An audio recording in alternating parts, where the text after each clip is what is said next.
దేవుడిచ్చిన జీవితాలకు ఓ అర్థం, ఓ పరమార్థం, ఓ సార్థకత ఉంది అంటే నిజంగా ఆ జీవులు ధన్యత కలిగిన వారు.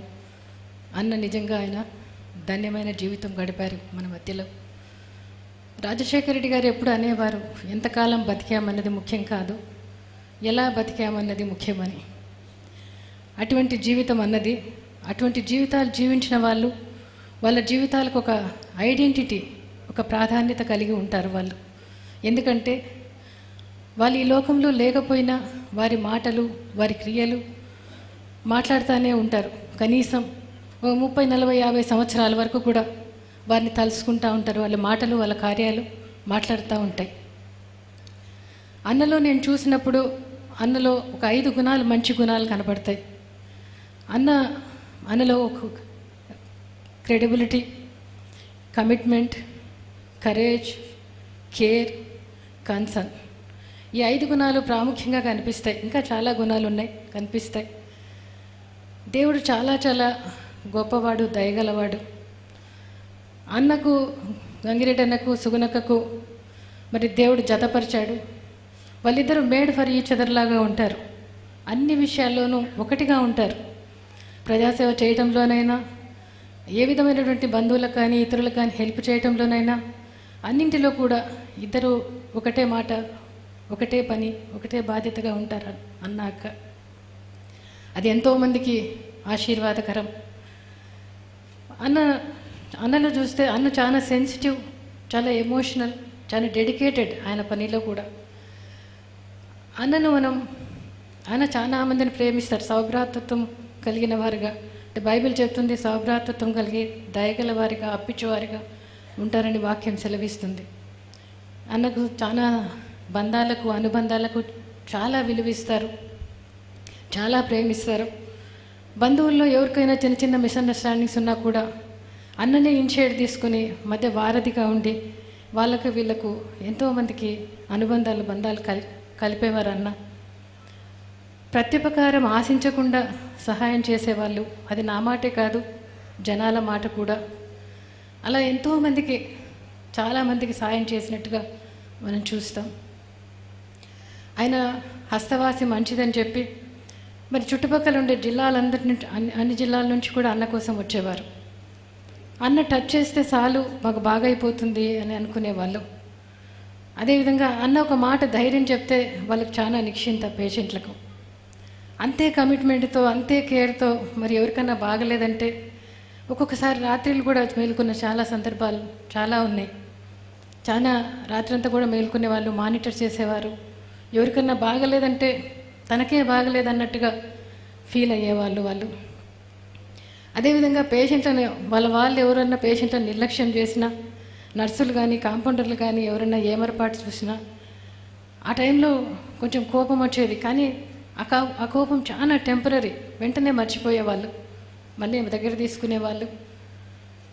అట్లే మరి బంధువులకు ఎవరికన్నా వస్తే మరి బంధువులకు బాగా అయిపోయేంత వరకు అన్న ఇంట్లోనే ఉండేవాళ్ళు. బాగా అయిపోయిన తర్వాత అన్న ఇంట్లోంచి వెళ్ళిపోయేవారు. అలా అందరికీ ఆశీర్వాదకరంగా ఉండేవాళ్ళు ఆయన. అంత అంటే తన వృత్తిలోనైనా, దేవుని విషయంలోనైనా కమిట్మెంటే అన్నకు. తన వృత్తిలో అంత అంత అంత జాగ్రత్తగా చేసేవాళ్ళు. మరి అదేవిధంగా దేవుని విషయంలో కూడా మరి 3 పూట్ల ప్రార్థన చేసుకునేవాళ్ళు. మరి ప్రార్థన చేసినప్పుడు లంచ్ 3 గంటలకు, 4 గంటలకు వచ్చినా కూడా ప్రార్థన చేసుకునే భోంచేయాలి. అట్లా పద్ధతి నేను నిజంగా ఏడ చూడలేదు. కానీ అన్న ఫాస్టింగ్ చేసేవాళ్ళు. ఆయన ఫాస్టింగ్ చేసిన రోజు మంచినీళ్ళు కూడా తాగకుండా ఫాస్టింగ్ చేసేవాళ్ళు. ఫాస్టింగ్ చాలామంది చేస్తాం కానీ అంత ఖచ్చితంగా ఎవరం చేయలేం. కానీ అంత దేవుని దగ్గర కూడా అంత భయభక్తులు, అంత ఇది. అన్నలో చూస్తాం కల్మషం లేని స్నేహం అన్నది. అన్న వారణాసిలో చదువుకునేటప్పుడు ఒక క్లోజ్ ఫ్రెండ్ ఉండేవాళ్ళట, దినేష్ అని. ఆయన కొడుకు కూడా ఆయన పేరే పెట్టుకున్నారు, దినేష్ అని. స్నేహానికి చాలా విలువిస్తారు. ఆయన బ్రతికినంత కాలం కూడా స్నేహితులు బాగా కలిసేవాళ్ళు, బాగా ఉండేవాళ్ళు. అంతేకాకుండా ఎవరికి బాగలేకపోయినా కూడా బాగా ఎక్స్ప్లెయిన్ చేస్తారు, పిల్లలకు కానీ పెద్దలకు కానీ. పిల్లలు ఏదన్నా అడిగితే చాలా చాలా జ్ఞానయుక్తంగా, చాలా వాళ్ళకు చెప్పే రీతిగా వాళ్ళకు పిల్లలకు కలిసిపోతారు. మనవరాళ్ళకు కానీ ఇక్కడ షర్మిలమ్మ పిల్లలకు కానీ ఇంకా ఎవరు అడిగినా కూడా చాలా బాగా ఎక్స్ప్లెయిన్ చేసేవాళ్ళు, పెద్దవాళ్ళకు కూడా బాగా ఎక్స్ప్లెయిన్ చేసేవాళ్ళు. మేము హైదరాబాద్లో ఉన్నా కూడా ఏమొచ్చినా కూడా అన్నతో అక్కతో మాట్లాడేవాళ్ళం ముందు.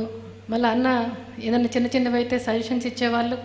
ఎవరికి బాగలేదకున్న బంధువులకు మాకు కానీ హాస్పిటల్కి వచ్చేవాళ్ళు, ఆపరేషన్ అయితే ఆ రోజు ఉండేవాళ్ళు, చూసుకునేవాళ్ళు, మాట్లాడేవాళ్ళు. అంత కన్సర్న్ బంధువులన్నా, తెలిసిన వాళ్ళన్నా, ఫ్రెండ్స్ అన్నా. అన్నకు నిజంగా ఎంత ఆయనకు గమ్యం ఉంది, ఒక గురి ఉంది. నిజంగా అన్న చదివిన చదువుకు, అన్నకుండే పేరుకు మరి అబ్రాడ్లో ఉంటే చాలా సంపాదించుండేవాళ్ళు. లేదా సిటీలలో హాస్పిటల్స్ కట్టింటే ఒకటో రెండో మూడో హాస్పిటల్స్ కూడా కట్టిండే వాళ్ళేమో, ఒకదాంతో కాదు, అంత మంచి పేరు ఉంది అన్నకు. కానీ ఆయన అనుకున్నాడు ఆయన గడ్డ మీద, ఆయన ఊరికి, ఆయన ప్రజలకు, ఆయన బంధువులకు ఉపయోగపడాలి, తను ఇక్కడ ఉండాలి, ఇక్కడ చేయాలని చెప్పి పులివెందుల్లో హాస్పిటల్ పెట్టుకున్నారు. అది కూడా అన్న జీవితంలో సమయాన్ని వ్యర్థం చేసేవాళ్ళు కాదు అసలు ఏ రోజు ఆయన నేను హాలిడేకి పోయినారనేది మాట వినలేదు ఆయన జీవితంలో. ఎక్కడికి పోయినా ఒక రోజు 2 రోజులు, మ్యాక్సిమం ఒకరోజు వెళ్ళిపోతాం అంటూ ఉంటారు. ఎప్పుడు వచ్చినా కూడా మీరు ఉండండి నా పిల్లల దగ్గర కాకపోతే ఎప్పుడు ఉంటారులేనా డాక్టర్లు అంటే కూడా లేదమ్మా వెళ్ళాలన్నట్టుగా బయలుదేరేవారు. ఒకరోజు మ్యాక్సిమం 2 రోజులు, అంతకంటే ఉండేవాళ్ళు కాదు. అక్కడ ఉన్నా కూడా పేషెంట్లు ఎట్లున్నారో ఏంటని చెప్పి మానిటర్ చేసేవాళ్ళు. అట్లా ఉండేవాళ్ళు. అంటే గమ్యం ఆయనకు తెలుసు, గమ్యం ఏంటో, ఏం చేయాలి ఏంటి అని. మరి ఆ విధంగా అన్నను నిజంగా అన్నకు చాలా ప్రేమ, కనికరం చాలా ఎక్కువ. బీదల్ని చాలా కనికరించేవాళ్ళు, చాలా మటుకు ఫ్రీగానే చేసేవాళ్ళు బీదలకైతే. మరి ఎవరు వచ్చినా కూడా అంతగా మరి అది మంగళవారం అందరికీ ఫ్రీ అని చెప్పి చేసేవాళ్ళు. ఆ విధంగా కమిట్మెంటు, ఆ విధంగా మరి ఆయనకంటూ ఒక క్రెడిబిలిటీ ఉంది. వెంగిరెడ్డి అన్న అంటే ఒక మంచి పేరు, ఒక మంచి ఒక మంచి స్నేహితుడు, ఒక మంచి అన్న, ఒక మంచి తమ్ముడు, మంచి భార్య, మంచి భర్త, అంటే మంచి భర్త, వాళ్ళ ఒక మంచి పిల్లలకు మంచి తండ్రి. అట్లా అన్న ఒక పేరు సంపాదించుకున్నారు. నిజంగా అన్నకున్న ప్రేమ, కనికరం వల్ల ఎంతోమంది చాలామంది మనుషులను గెలుచుకున్నారని చెప్పాలి.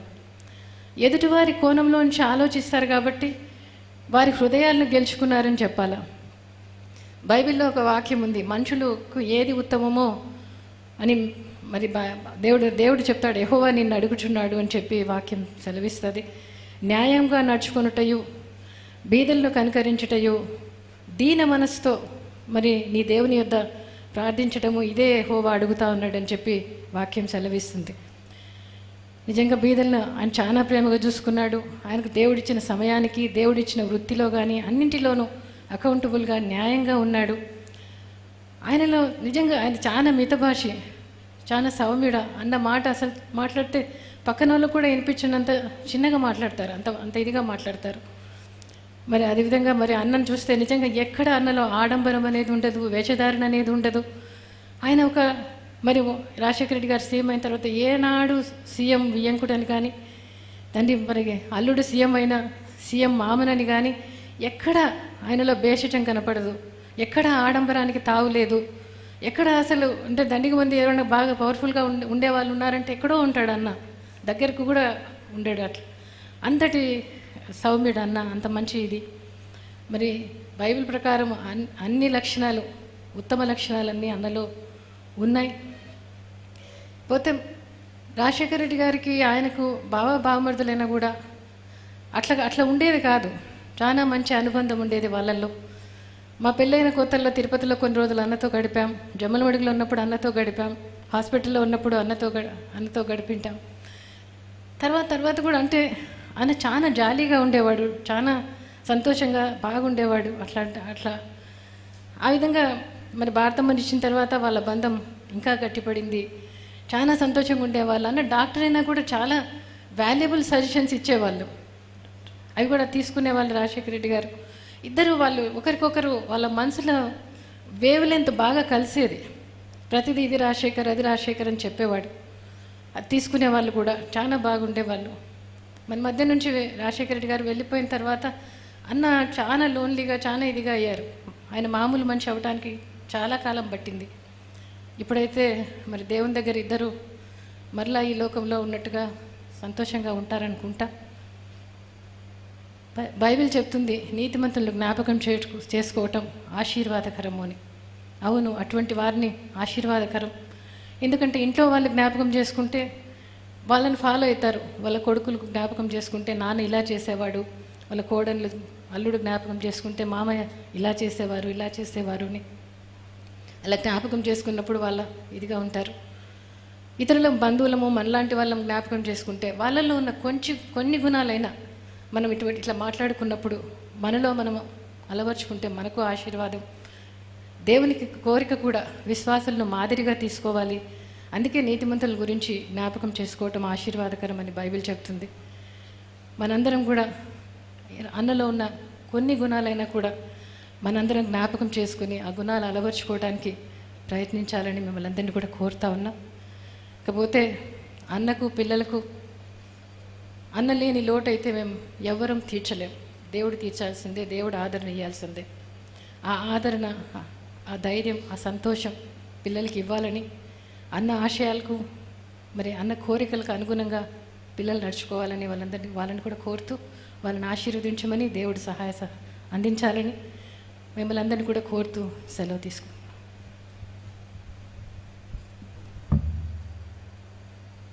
పుస్తక ఆవిష్కరణ గావించి ఆయన కూడాను మామగారు తండ్రి గారి ఆశీర్వాదాలు పొందాలని ప్రేమపూర్వకంగా ఆహ్వానిస్తున్నాను.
చివరిగా ఒక ప్రోగ్రాం ఉంది, దయచేసి కూర్చోండి. చివరి ప్రార్థన అయిన తర్వాత మనందరం కూడా సెలవు తీసుకుందాం. దయచేసి ప్రోగ్రాం అయిపోయేది ఒక 5 నిమిషం. సహోదరుడు ఓబుల్ రెడ్డి గారు చివరి ప్రార్థన చేస్తారు. ఆ తర్వాత సంగీతాన్ని పాడుకుందాం, దేవదీవులతో సెలవు తీసుకుందాం. దయచేసి కూర్చోనండి ప్లీజ్. 5 నిమిషాలు.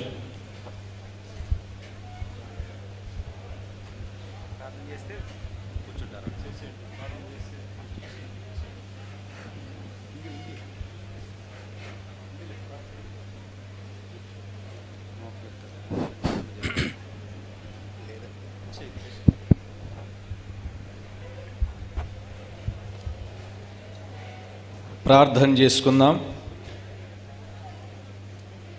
సకల ఆశీర్వచన స్తోత్రములకు మించిన ఘనమైన నామము కలిగిన మా రక్షకానికి స్తోత్రములు వందనములు చెల్లిస్తున్నా.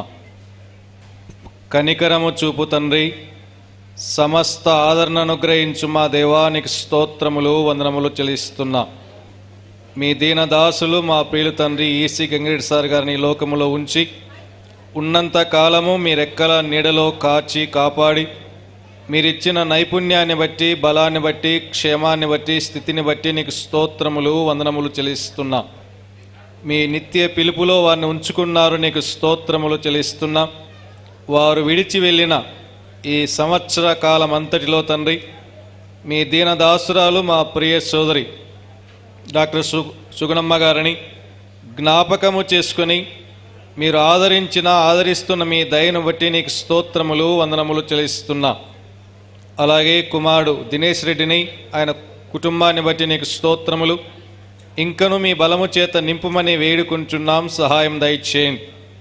అలాగే భారతమ్మను, వారి కుటుంబాన్ని బట్టి నీకు స్తోత్రములు.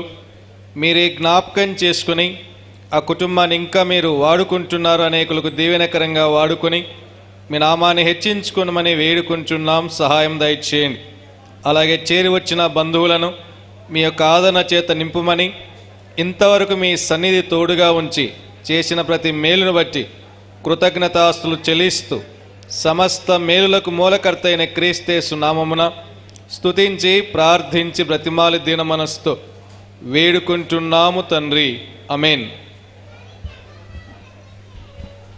మన ప్రభు అయిన యేసు క్రీస్తు కృప, తండ్రి అయిన దేవుని ప్రేమ, పరిశుద్ధాత్మని నిత్య సహవాసం, ఆయన సన్నిధి, ఇక్కడ చేరిన మనకును ఆయన బిడ్డలందరికీ, ఈ లోకమును విడిచి వెళ్ళినటువంటి కీర్తిశేషులు శ్రీ ఈసీ